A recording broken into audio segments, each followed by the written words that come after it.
A very good evening to all the media person and all the viewers in Dimapur and all over Nagaland. This is a very auspicious day today, and we have called the media persons to highlight about our World International World Indigenous Day of People, which will be held on 9th August at Town Hall, Dimapur. This comes under the aegis of United Nations, and this year we are honoring our midwives.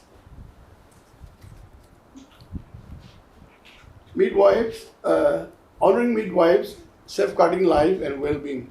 Before the coming of the modern medical facilities, midwives were the person who nurtured, who gave birth to all the child, and they are the unsung heroes, and their respect and honor is due. So the United Nations this year they have given the theme honoring the midwives, and this is celebrated all over the world, and will be celebrated on the 9th August. This will be hosted by NIPF, Nagaland Indigenous Peoples Forum, which is a chapter of Northeast Indigenous People Forum. The Seven Sisters consists of this Northeast Indigenous People Forum, and Nagaland NIPF is a chapter. We are so privileged to be given this, to host this wonderful event for the first time in Nagaland. And I salute all the midwives, our former grandmothers, our mothers, and all those midwives in the villages or wherever they were, who have given the best for the survival of the humanity of the future, future life. And we have organized a very good event on the 9th in Town Hall. Our special guest will be Mr. Shari Anand, the Honorable Speaker of Nagaland. He'll grace as the special guest. We have a lot of other dignitaries coming from Assam, from Meghalaya, and a lot of prominent leaders from Nagaland, and almost all the NGOs and CISOs and their frontal bodies. They will grace the occasion. We also have a lot of, traditional indigenous, dances and songs, which will be highlighted on the 9th of August. We are really looking forward that this will be a great day for the indigenous people of Nagaland, the 9th August, and should be a remembrance day in the days to come. I'm Dr. T. Lima Jamir, President of Nagaland Indigenous People Forum. On my right is Mr. Kikito Sumi, General Secretary of NIPF. On my right is Secretary General of Northeast Indigenous Peoples Forum, Mr. Abongo Chobi from Manipur. My name is N. Ibungo Chaubi. I am the Secretary General of the Northeast Indigenous Peoples Forum. We are really happy that the World Indigenous Day is being celebrated in Dimapur on 9th of August. We had the last conference in Jokai, and we had three major declarations. One of the important aspects of this very celebration will be followed by our consultation meeting under the aegis of the Nagaland Indigenous Peoples Forum, under the leadership of Sir Lima Jamir. One of the most important declarations of Jokai, which was held last year in March, was to request all the state governments to open an Indigenous Affairs Department or a directorate. Under the leadership of the President of the Nagaland Indigenous Peoples Forum, we had requested all the members of the Assembly, including the Honorable Chief Minister. Very fortunately, one of the Honorable members of the Nagaland Assembly, Mr. Azo Linu, had introduced a private bill in the Nagaland State Assembly to introduce a directorate or a Department of Indigenous Affairs. And all the states are looking forward to the Nagaland chapter in leading this very aspect of opening an Indigenous peoples forum, and particularly the very initiative that Nagaland Indigenous Peoples Forum had taken up to request all the state MLAs to kindly support the opening of Directorate of Indigenous Affairs, which will look into all the grievances and look forward to whatsoever we are concerning about the illegal immigration from different parts of the neighboring countries, the influx of foreign nationals in a very slow process. Nagaland would be leading, as we hope, and after this we would be approaching all the state leaders, particularly chief ministers, continuously to request to open the Directorate of Indigenous Affairs. I think this would be one of the key aspects after the conference. Something that I was about to ask, so the demands, if any demands or any Yes, that you're gonna if time Yeah. permits, I can elaborate. Yeah, please, sir, you can. There has been a growing concern for all the 7 sisters of the northeastern region regarding the gradual influx of illegal immigrants in the last couple of decades. And we have already seen the examples in Tripura that the original Tripuris had become minorities. Assam had its own problem. Nagaland is having its own problem. Manipur also. And very similarly, Meghalaya also has been witnessing the gradual influx of foreign nationals. When we have neighbors like Bangladesh and Myanmar, which is caught between their own conflicts, people are displaced from their own countries, and Northeast becomes one of the so-called vulnerable states where they find place to settle. The gradual influx in a well-planned manner is also a serious challenge for the northeastern states. The Northeast Indigenous Peoples Forum in the last Jokai Declaration had moved one of the points that all the state governments should have a strong mechanism to check the systematic influx of foreign nationals. Whether the central government has its own initiatives, it is our appeal from the Northeast Indigenous Peoples Forum that all the state governments should have a mechanism of their own to check the gradual influx of foreign nationals, which is depriving our political rights, our economic rights, and there is a gradual change in the demographic profile because of the gradual influx. And this is one of the serious concerns that will be reflected after the celebration in Dimapur. I'll supplement on my colleague. How it is the Northeast Indigenous Peoples Forum was formed. It was formed in 1917, and our chairman, our leader, 2017. yes, is Sri Anup Chetia. He is former General Secretary of ULFA, now in peace talk with the government of India. He was jailed in Bangladesh for almost 18 years. And he's from Desugya, and he has seen how the indigenous people are, subjugated, deprived. So he thought we have to form a forum to safeguard the indigenous people of all the 7 northeastern states. Like my colleague said, seeing the scenario in Tripura, the ratio is now almost 70 to 80. The illegal immigrants from Bangladesh is almost 70%. They've taken all the commerce, government jobs, they've taken all the facilities, and the indigenous people are in a very down-to-earth state. Next comes Assam. Assam is almost 40 to 60. Assam also has a lot of immigrant problem. You'll be surprised this time, last election, out of 19 Congress MLAs, 18 are Muslims. It's very surprising. So the influx of the illegal immigrants and the other factor is taking over all other states. We have a lot of problem in Arunachal Pradesh also. There are 3 tribal states. The illegal immigrants are coming and getting married with the local ladies, taking the surname, taking the privilege to do business, and to get government jobs. So all our regional student union, they have gone against it, and they are voicing a lot, and the government is also taking action against it. They also have a problem.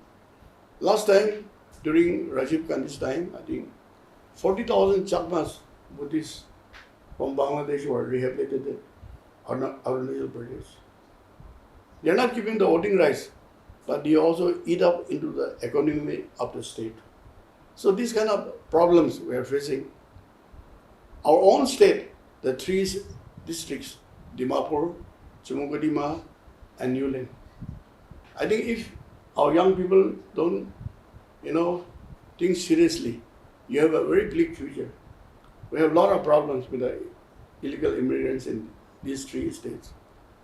In some incidents, they take the upper hand above the local indigenous people. We also have problem with Manipur also, especially Chiripam sites. And we don't have much problem with Mizoram, because even though there's an influx of illegal immigrants from Myanmar, they are all Zoe people. So they mix up so easily with the people, so they are one identity.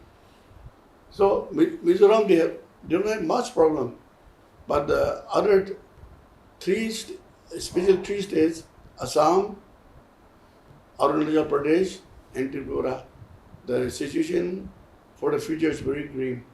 So we need to highlight this in the minds of the young people. We should encourage the MLAs, the legislatures from different assembly. Like my colleague said, we have to pass a bill to have this separate indigenous department to look after and to safeguard our indigenous people's rights and existence for future, especially the young people. And how do you think that separate department is going to help in the influx of the illegal immigrants? I think if you have a separate indigenous department, I think given all the facilities, financial support, manpower, along with the police department, with the administration, I think we cannot check totally initially, but the porous, the hole, we can tap some of the holes, and later on, slowly, maybe things will be better in the days to come. But then we cannot expect immediate, success in this. But the public has to cooperate. But we public are also the culprit. I've seen a lot of people having big plots of land, especially new land in Chibukudima. They employ a lot of illegal immigrants because the labor is cheap. They work for peanuts, and our own local people will not work in this kind of condition. So we also are at fault. So we have to teach our people also how we have to survive with our own existence and with our own cooperation with our own people, not employing all this cheap labor. Ultimately, in the days to come, they become like the owners, and they take all the advantage, and we're helpless without their support. So we are also at fault, our own people. We employ them now.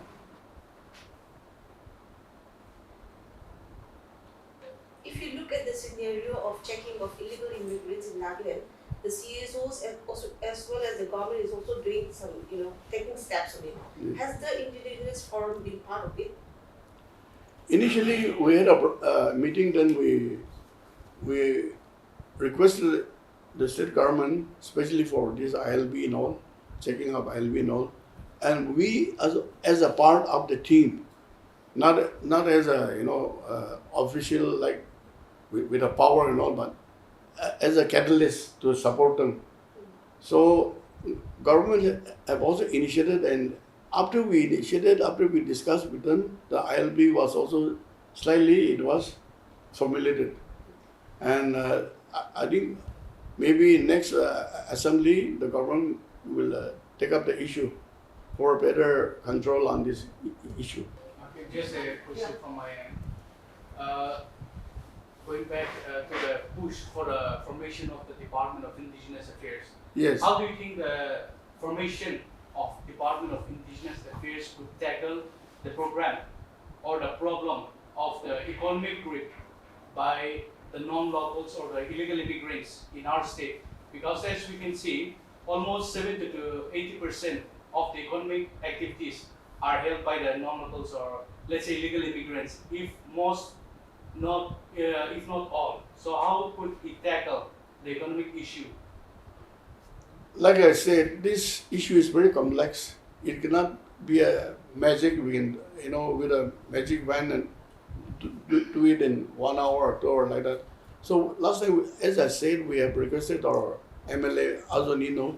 He has tabled it in the assembly, and maybe they'll study the pros and cons about this having this department, and maybe modalities, formalities, all will be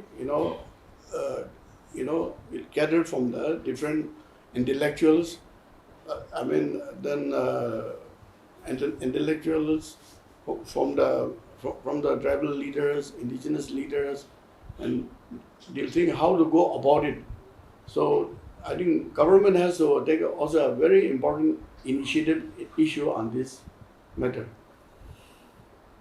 Last question from my end. As we can see that the illegal immigrants, Yeah. or so let's call the third party, which are entering our state, they are learning from us and they're advancing further, forming so-called Samaj or CSOs or their own organizations. So what's your take on that, sir? That's why sometimes we indigenous people are very naive.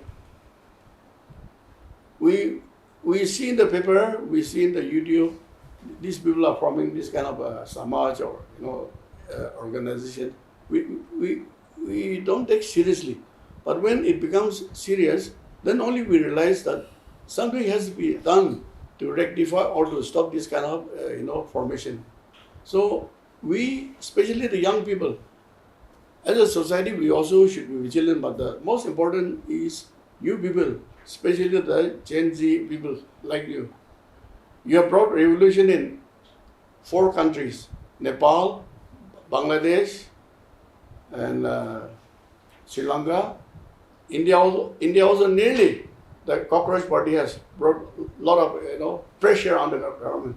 So the young people, you Gen Z people, should be aware that these things should not happen in the days to come, because your future depends on the clarity on this issue. Coming back to the event again, is this the first time that Dimapur is hosting this event while inviting all the delegates or delegates from other Northeast? Yes, we were so privileged. Actually, last year it was held at Imphal, Manipur chapter. The previous year was held at Naharlagun in Arunachal Pradesh. And the previous year was held in Meghalaya. So we had the privilege to host this year this event. A lot of financial constraints are there to host more than 300, 400 delegates. A lot of hospitality has to be given. But then we have a very, very efficient team, and we are working together to make the event a very successful and eventual event in the minds of the people, that our own people, especially the indigenous tribes who are residing in Nagaland, they'll always remember that it was one of the most eventual event that has held in Nagaland. Okay. Last question from my answer. What time is the event, and then what message would you like to give to anyone who wants to attend? First is all are welcome. This is a free show, so please, anybody who has a feeling for indigenous, survival and all this, please come and attend. A lot of good speakers, they'll highlight on this issue, and especially on the theme also, honoring of the midwives. So I would request, especially the media fraternity, to come. Like today you have come, please come, give us the backing, give us the support, and highlight about this, the reality of the survival of indigenous people, especially in Nagaland. On that question, I would like to supplement our president's statement. We have like delegates from all over the northeast states. Like in some states, 15. In some states, they are coming 10, 6, like that. And then apart from the special invitees from the other states, we have delegates. And apart from that, we have sent out invitations to all the CSOs, NGOs, student bodies, all the frontals, especially based in Dimapur. So this is a soft reminder again that we will be holding this event in Dimapur Town Hall at 2 p.m. That is 9th of August. So as a soft reminder, I would like to request each and every CSOs, even the GBC Union, and also we have forwarded our invitation.